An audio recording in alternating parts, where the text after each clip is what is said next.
Hi friends, welcome to మహా creations. ఇక ఈరోజు స్టోరీ ఏమిటో చూడండి. ఒక అడవిలో చెట్టు మీద కాకి, హంస, తుని పిచ్చుక స్నేహితులుగా ఉండేవి. వాటిలో తుని పిచ్చుకకు ఒక కూతురు ఉండేది. దాని పేరు బుజ్జి పిచ్చుక. స్నేహితులు ముగ్గురు బుజ్జి పిచ్చుకను చాలా గారాబంగా చూసుకునేవారు. దాంతో బుజ్జి పిచ్చుక పొగరుబోతుగా తయారయ్యి ఎవరినీ లెక్క చేయకుండా ఉంటుంది.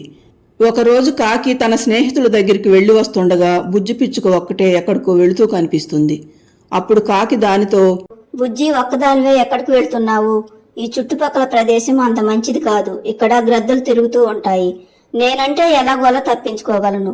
నువ్వు చిన్నపిల్లవు కదా, నిన్ను గనుక చూశాయంటే గ్రద్దలు వదిలిపెట్టవు. ఇక నుండి ఎప్పుడూ ఇటువైపు రాకు అని అంటుంది. అప్పుడు బుజ్జి పిచ్చుక, నేను చాలా తెలివైన దాన్ని, నాకు అన్నీ తెలుసు. నువ్వేమీ నాకు చెప్పవలసిన పని లేదు. అసలు నేను చూస్తేనే నాకు చిరాకు. నల్లగా నువ్వు నీ అవతారం. ఏదో మా అమ్మ స్నేహితురాలు అని నీతో కలిసి ఉంటున్నాను. అంతేగాని నా మీద పెత్తనం చేస్తే మాత్రం ఊరుకోను అని పొగరుగా మాట్లాడి అక్కడి నుండి వెళ్ళిపోతుంది.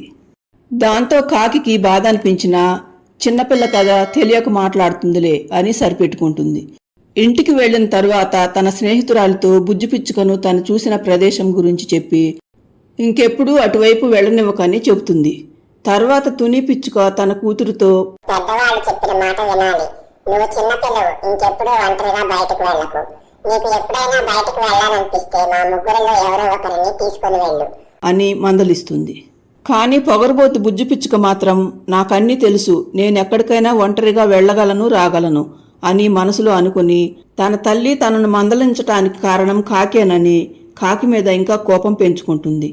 తరువాత ఒకరోజు ఎప్పటిలాగానే బుజ్జి పిచ్చుక ఒంటరిగా వెళ్తుండగా ఒక పెద్ద గ్రద్ద దాని దగ్గరికి వచ్చి తన కాళ్లతో పట్టుకుని దాన్ని తీసుకుని వెళ్తుండగా కాకి, హంస రెండూ చూస్తాయి. అప్పుడవి ఎలాగైనా దాన్ని కాపాడాలని అనుకుంటాయి. తర్వాత కాకి గ్రద్ద దగ్గరికి వెళ్లి, ఆగు గ్రద్ద మామ, ఆ పిచ్చుక చాలా చిన్నపిల్ల. నీకు దాన్ని తింటే నీ ఆకలి తీరదు. అక్కడ ఒక హంస నిలబడి ఉంది. దాన్ని గనుక చంపావంటే నీకు 2-3 రోజుల వరకు ఆహారానికి కొద ఉండదు. నువ్వు చాలా తెలివైన దానివి కదా, బాగా ఆలోచించుకో అని కాకి అక్కడి నుండి వెళ్ళిపోతుంది. గ్రద్ద కాసేపు ఆలోచించి కాకి చెప్పింది కూడా నిజమే కదా అనుకుని అది బుజ్జి పిచ్చుకను వదిలేసి హంస దగ్గరికి వెళుతుంది. కాని బుజ్జి పిచ్చుక మాత్రం భయంతో వణికిపోతూ అక్కడే నిలబడి ఉంటుంది. గ్రద్ద హంస దగ్గరికి వచ్చి దాన్ని పట్టుకోవాలని ప్రయత్నించేసరికి, గ్రద్దమామ, నాకు ఇంటి దగ్గర ఒక బిడ్డ ఉంది. దయచేసి నా బిడ్డకు నన్ను దూరం చేయకు అని కాసేపు హంస గ్రద్దను బ్రతిమలాడుతుంది. కానీ అది వినకపోవటంతో అటూ ఇటూ పరిగెత్తుతూ కొంతసేపు గ్రద్దకు దొరకకుండా తిరుగుతుంది.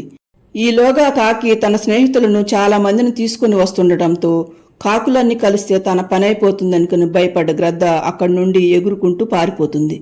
తరువాత కాకి, హంస రెండు బుజ్జిని తీసుకుని ఇంటికి వస్తాయి. తరువాత జరిగిన విషయం మొత్తం తెలుసుకున్న తుని పిచ్చుక, చూసావా, చెప్పిన మాట వినుకుంటే ఎన్ని అనర్థాలు జరుగుతాయో. ఇప్పుడు నువ్వు చిన్న చూపు చూస్తున్న నా స్నేహితురాలే తెలివైన ఆలోచన చేసి నీ ప్రాణాలు నిలబెట్టింది. నువ్వు నా స్నేహితురాల్ని ఎంత అవమానించావో అన్నీ నాకు తెలుసు. అయినా నిన్ను ఏమీ అనవద్దని నా దగ్గర అది మాట తీసుకుంది. అందుకే నేను ఏమీ తెలియనట్లే ఉన్నాను. ఇప్పటికైనా బుద్ధి తెచ్చుకుని కుదురుగా ఉండు అని బుజ్జిని బాగా తిడుతుంది. అప్పుడు బుజ్జి పిచ్చుక, నాకు బాగా బుద్ధొచ్చిందమ్మా. నేను నల్లగా ఉంటానంటూ అవమానించిన నీ స్నేహితురాలు లేకుంటే ఈ రోజు నేను బ్రతికేదాన్ని కాదు. ఈ రోజు నీ స్నేహితులిద్దరూ నా ప్రాణాలు కాపాడారు. ఇక నుండి నేను మీరు చెప్పినట్లే బుద్ధిగా ఉంటాను. నాకు ఇప్పటి నుండి 3 అమ్మలు అని బుజ్జి కాకికి క్షమాపణ చెప్పి అప్పటి నుండి పొగరు తగ్గించుకొని బుద్ధిగా ఉంటుంది. చూశారుగా ఫ్రెండ్స్, ఈ వీడియో నచ్చితే లైక్ చేయండి, మన ఛానల్ను సబ్స్క్రైబ్ చేసుకోండి. Thanks for watching this video.